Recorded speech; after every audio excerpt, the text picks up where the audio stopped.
Bom, pessoal, essa primeira aula então a gente vai só relembrar alguns aspectos da indústria, né? Dentro da disciplina de Introdução aos Processos Industriais. Lembrando a vocês que toda indústria, né, é considerado indústria uma atividade econômica que tem por finalidade o que? Transformar a matéria-prima em produtos comercializáveis, usando três coisas que são exclusivamente a força humana, as máquinas e a energia, ok? Bom, toda atividade comercial que transforma matéria-prima em um outro produto é denominada atividade industrial, né? E em toda indústria você vai achar pessoas para operarem máquinas e fazerem parte do processo, né? Obviamente as máquinas que irão fazer o, o, o serviço mais pesado e a energia que é utilizada para o funcionamento das máquinas. Bom, se não tiver energia elétrica, a máquina não funciona. Ou não precisa ser necessariamente energia elétrica, mas pode ser também energia a vapor, pode ser energia petroquímica, né?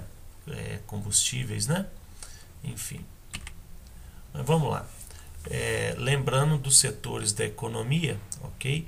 O setor primário é responsável pela produção de matéria-prima.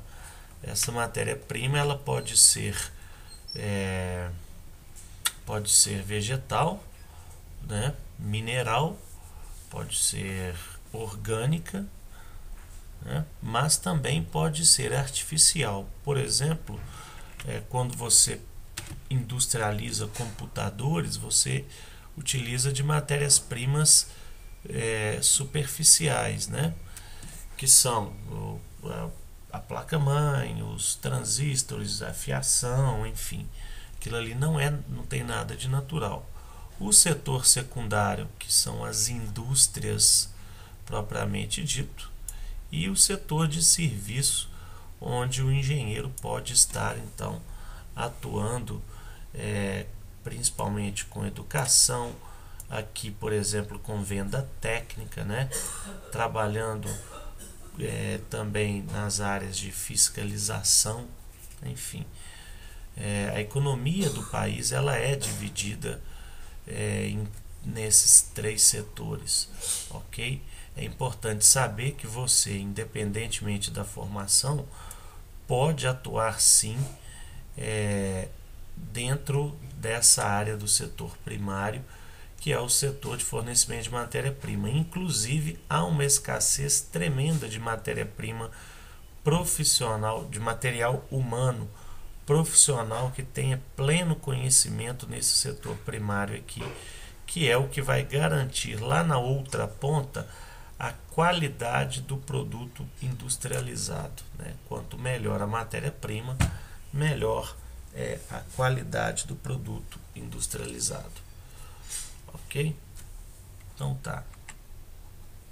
Aqui é um mapa onde a gente visualizou os principais polos industriais do Brasil, ou seja, está bastante denso aqui na costa leste do país, mas a gente tem importantes polos também no interior, né? Sendo que onde tem menos densidade industrial é onde também tem uma maior densidade do setor primário, né? Que são os produtos de extrativismo mineral, vegetal, a caça, a pesca, né? As grandes plantações de grãos também, você pode perceber aqui. Tudo bem? E a história da indústria se confunde com a Revolução Industrial, né, que é o conjunto de transformações técnicas, econômicas e sociais que foram caracterizadas pela substituição do artesanato, ok, pela fábrica, né, composta de vários equipamentos, coisa que a gente discutiu tanto lá na sala de aula. Bom, entre a fase de artesanato, ou seja, aqueles artesãos de tecidos lá do século XVIII na Inglaterra, até a produção industrial também na Inglaterra e em alguns outros países europeus e também nos Estados Unidos, a gente teve um período aí de 100 anos, onde foi intermediado pelo período de manufatura, ou seja, manufatura eram pequenas máquinas que eram manipuladas por artesãos, né? Não adiantava ser outra pessoa a não ser os artesãos que manipulavam, e essas pequenas máquinas elas faziam o trabalho de cerca de 80 profissionais, né? Mas a necessidade, a demanda por materiais foi crescendo tanto que teve a necessidade de se produzir através de máquinas maiores, e aqui sim, quando se começou a produção industrial com máquinas maiores, né, com ferramentas mecânicas, a parte de a necessidade dos artesãos passou a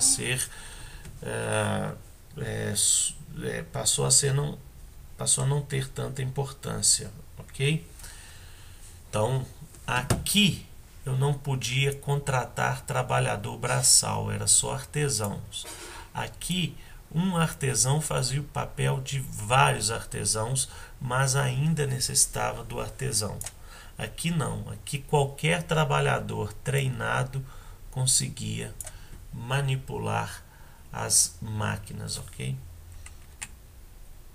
Então a gente teve a primeira revolução industrial, que foi a chegada da máquina, e essa figura aqui ilustra infelizmente muito bem o contexto histórico da época, porque na época do artesanato as famílias estavam mais no setor primário da economia, fornecendo matéria-prima para que os artesãos pudessem produzir a sua tecelagem, mas com o advento da indústria, as famílias inteiras vieram trabalhar na cidade. Bom, lá no campo, a produção de ovelha ou de algodão, por exemplo, não demandava uma quantidade muito grande de trabalhadores. Então, quem tomava conta da família era o pai, era o arrimo da família, que trabalhava na produção de matéria-prima, né? Criação de ovelhas, produção de algodão,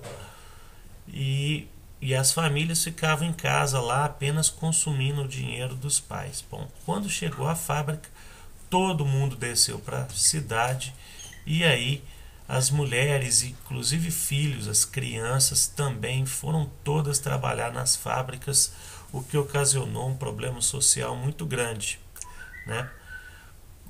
Muitas famílias começaram a se aglomerar nas fábricas, né?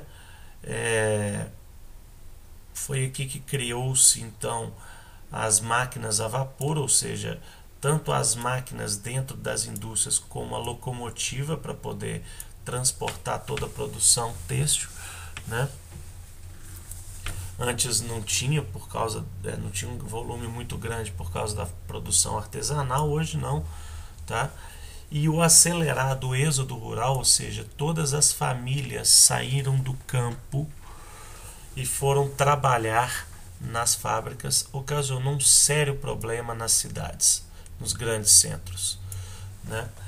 Problemas principalmente de saúde, problemas sociais, ou seja, o ambiente industrial era um ambiente inóspito para a atividade, muito ruído, muita poluição e alta temperatura dentro das fábricas, né? Além de ter trabalho infantil, trabalho de mulheres, trabalho de idosos, as famílias foram se aglomerando ao redor das fábricas, e aí os problemas urbanos, né, em relação a saneamento básico, a controle de pragas e doenças, foi aumentando, né, as cidades não estavam preparadas para isso, e assim ocasionou então uma necessidade de melhorar o ambiente social dos grandes centros. Sendo assim, quando as prefeituras se viram na necessidade de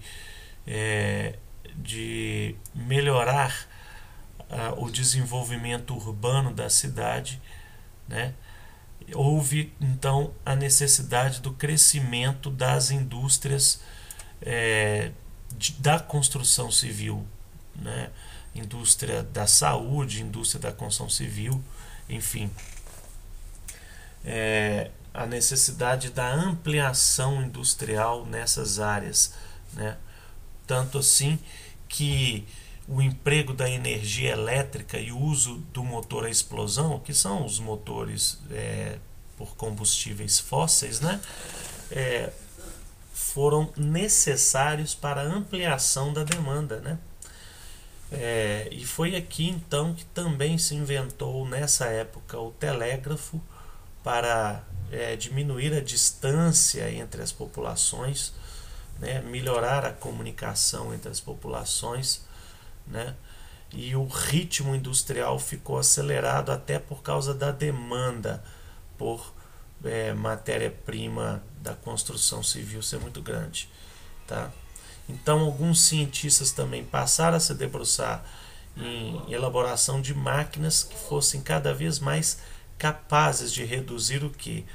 Custo e tempo de fabricação dos produtos necessários aqui, né?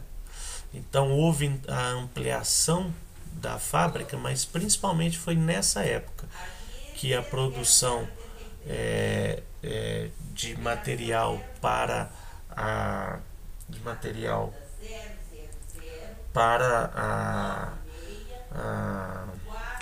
a indústria da construção civil fosse necessária, ok?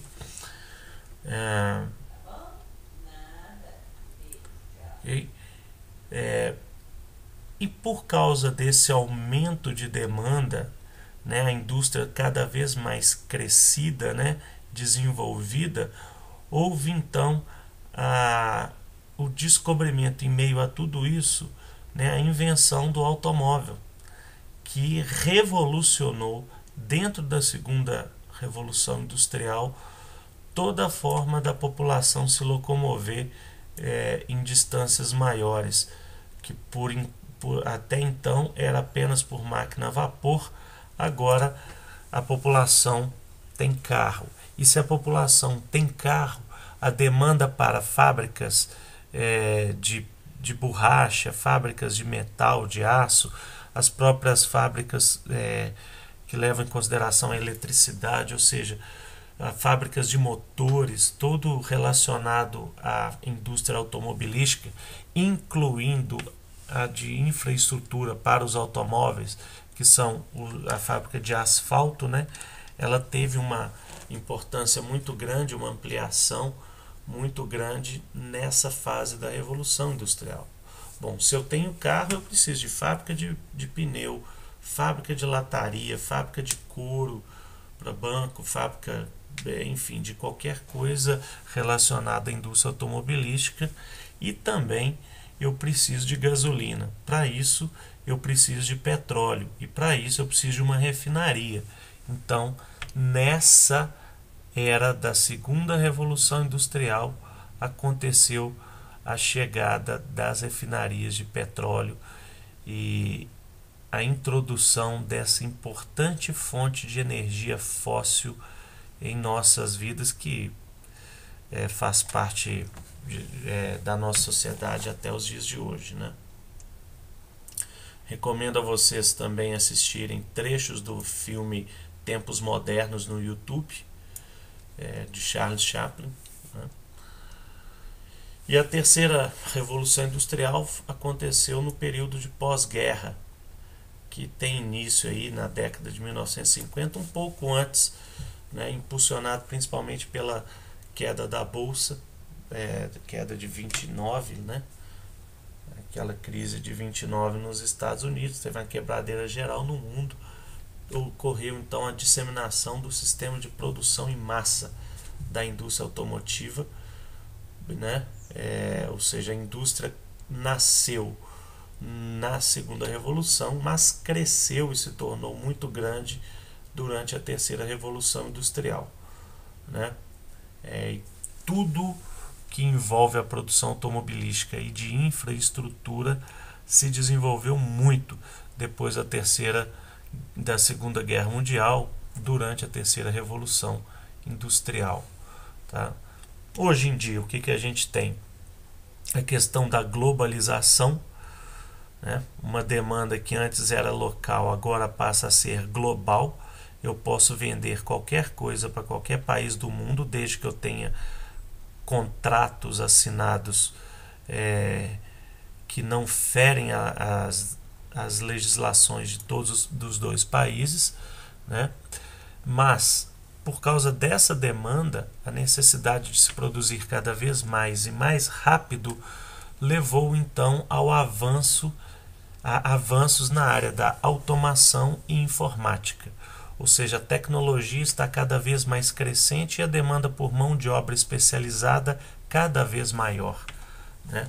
Se eu preciso produzir com um padrão de qualidade excelente, eu preciso então ter produtos automatizados, robôs que garantem a qualidade daquele produto, informatizados para que eu possa produzir e ter um banco de dados para conhecer a minha demanda atual, e principalmente produtos altamente tecnológicos, com mão de obra especializada, ou seja, só mexe na minha fábrica quem de fato conhece, porque senão eu posso ter uma perda de qualidade dos meus produtos e perder um contrato milionário com vários países do mundo, tá?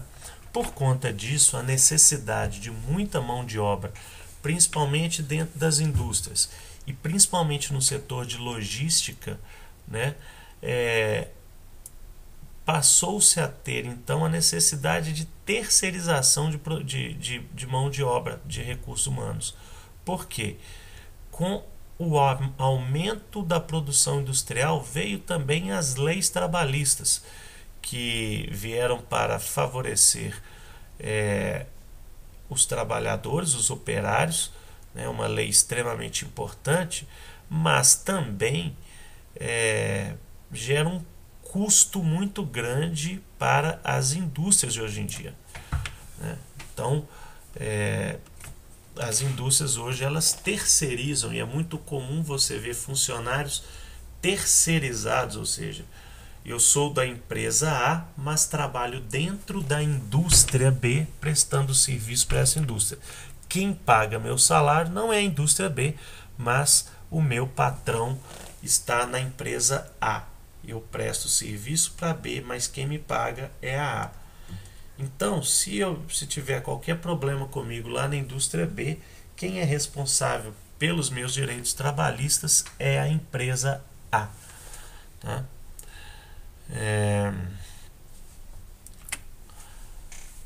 Então, a contextualização, né? O que é a industrialização contemporânea? Ela está relacionada principalmente à evolução técnico-científica, tá? Produtos técnicos científicos. Hoje em dia é muito comum indústrias contratarem doutores, né? Pessoas que têm experiência em pesquisa e desenvolvimento de produtos. A produção hoje industrial ela está muito voltada a isso. Exige-se maior qualificação de mão de obra e também holding, né? Que é o controle de várias empresas mediante aquisição de ações. Ou seja, se eu preciso produzir muito, eu preciso de muito capital, e às vezes eu e a minha sociedade não tem capital de giro suficiente para fazer com que minha empresa produza para o mundo inteiro. Então eu abro o meu mercado, eu abro ações onde pequenos investidores vão colocando dinheiro na minha indústria, e eu posso usar esse dinheiro para fazer o meu capital de giro e assim garantir a produção em massa. Ganhamos nós, sócios majoritários da indústria, mas também ganha aqueles que investem na minha empresa através de ações, né? Ok, gente? Espero que vocês tenham entendido um pouco do contexto dessa parte da industrialização e depois a gente vai passar a trabalhar apenas com a indústria no Brasil. Grande abraço.